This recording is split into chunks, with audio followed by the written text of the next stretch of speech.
मज़ीद दिलचस्प कंटेंट देखने के लिए हमारे चैनल को सब्सक्राइब करें और बेल आइकन को ज़रूर प्रेस करें।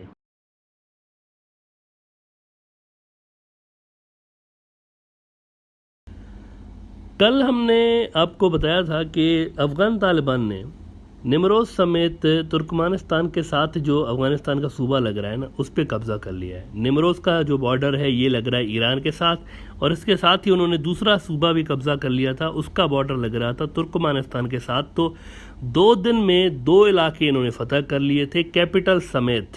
यानी इस तरह नहीं है कि कोई पार्ट किसी सूबे का उन्होंने कब्ज़ा कर लिया, ऐसा नहीं है, पूरा का पूरा सूबा ही उन्होंने कब्ज़ा कर लिया। अच्छा, तुर्कमानिस्तान के साथ वाला जो सूबा है ना, ये वो है जिस पे अशरफ गनी की सरकार की नहीं बल्कि मेनली रशीद दोस्तम की मलेशिया का कंट्रोल था, जो कि गनी सरकार के इत्तेहादी रहे हैं पास्ट में और तुर्की के बड़े करीब रहे हैं रशीद दोस्तम। ये इलाका अफ़गान तालिबान ने उनकी मलेशिया से छीना, और नमरोज़ इसीलिए अहम था क्योंकि इंडिया के लिए चाबहार का जो मंसूबा है ना, उसका हब यही था। निमरोज़ के बिना इंडिया सेंट्रल एशिया तक नहीं जा सकता, पॉसिबल नहीं है। तो सबसे पहला जो हमला किया है अफ़गान तालिबान ने, सबसे पहला जो कैपिटल लिया है किसी सूबे का, तो वो उन्होंने निमरोज़ पे लिया है। गालिबन इंडियन फैक्टर की वजह से उन्होंने ये सूबा लिया है। दैट शोज़ कि अगर अफ़गान तालिबान अमेरिका के बाद किसी को सबसे ज़्यादा नापसंद करते हैं तो इट्स इंडिया।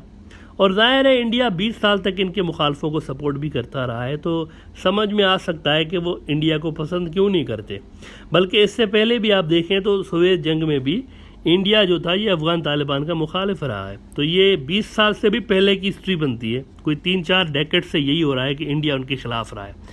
नाउ हमने कहा था कि अगर यही स्पीड जारी रही तो शायद 31 अगस्त को जो अमेरिका निकल रहा है, इसके बाद अगले ही महीने सितंबर में ही ना कहीं अफ़गान तालिबान पूरे अफ़गानिस्तान पे हुकूमत अनाउंस कर दें, अगर यही उनकी स्पीड जारी रही। क्योंकि आज तीसरे रोज़, आज 3rd डे है, तो आज तीसरे रोज़ 2 और प्रोविंसेस उन्होंने ले लिए हैं। यानी निमरोज़ लेने के बाद आज तीसरा दिन है, तो 2 और प्रोविंस, 3 दिन में 4 प्रोविंसेस उन्होंने ले लिए हैं।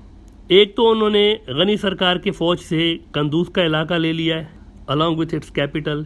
और ये याद रहे कि ये जो लड़ाइयाँ हो रही हैं ना, अब असल में ये शहरों के इलाके लेने के लिए लड़ाइयाँ हो रही हैं। देहातों में, रूरल एरियाज़ में पहले ही गनी सरकार का वजूद नहीं है, वहाँ पे अफ़गान तालिबान का वजूद है। तो कंदूज का शहर उन्होंने ले लिया है।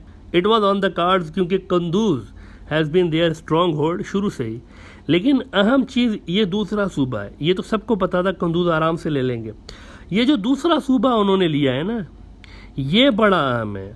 इसे कहते हैं सरे पुल का सूबा।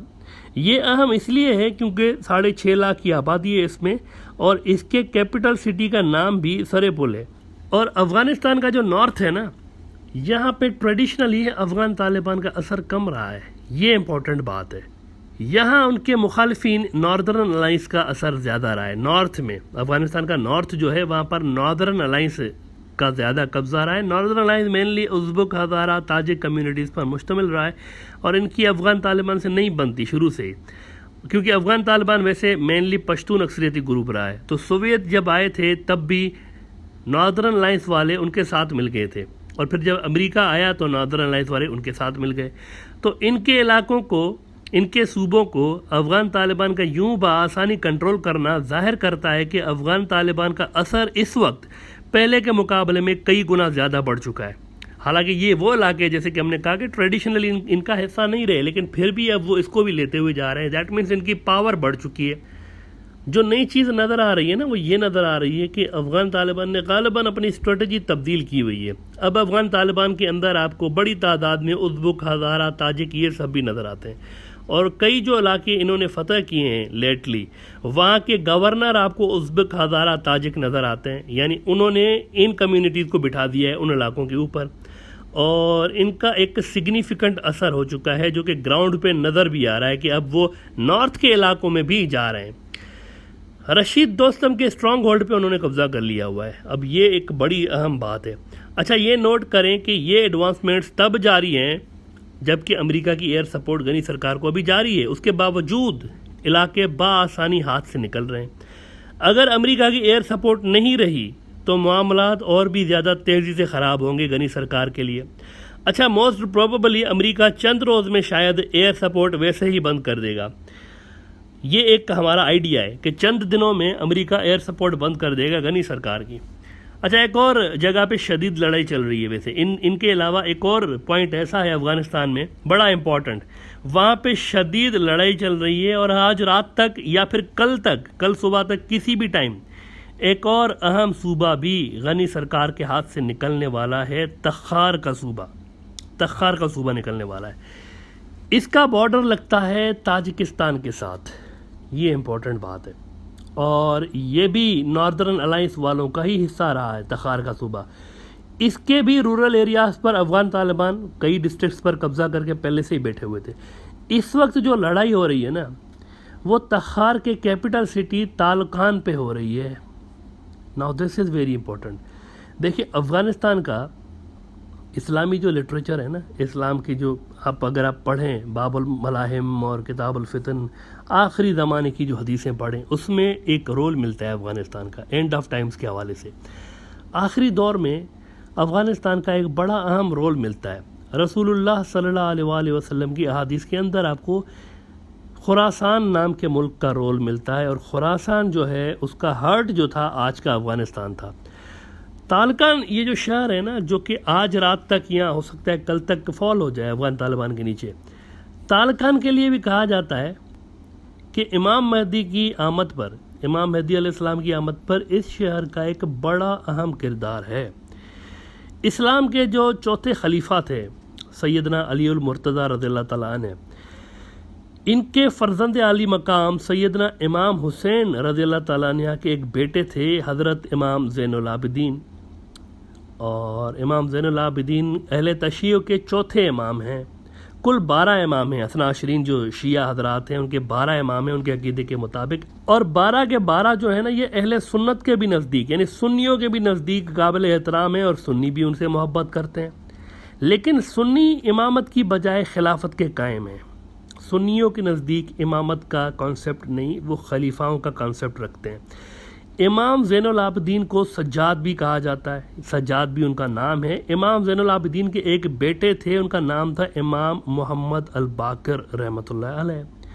नाउ इमाम बाकर से अहले तशीय्यो की किताबों में एक रवायत मिलती है तालकान शहर के हवाले से। ये जो अफ़गानिस्तान का शहर तालकान है ना, इसके हवाले से इमाम बाकर से एक रवायत मिलती है कि तालकान से 12,000 लोग इमाम मेहदी की जमात का हिस्सा होंगे, और इन 12,000 को अल्लाह के ख़जानों में से एक ख़जाना बयान किया गया है। यानी ये एक बहुत ही स्पेशल किस्म की फ़ोर्स होगी।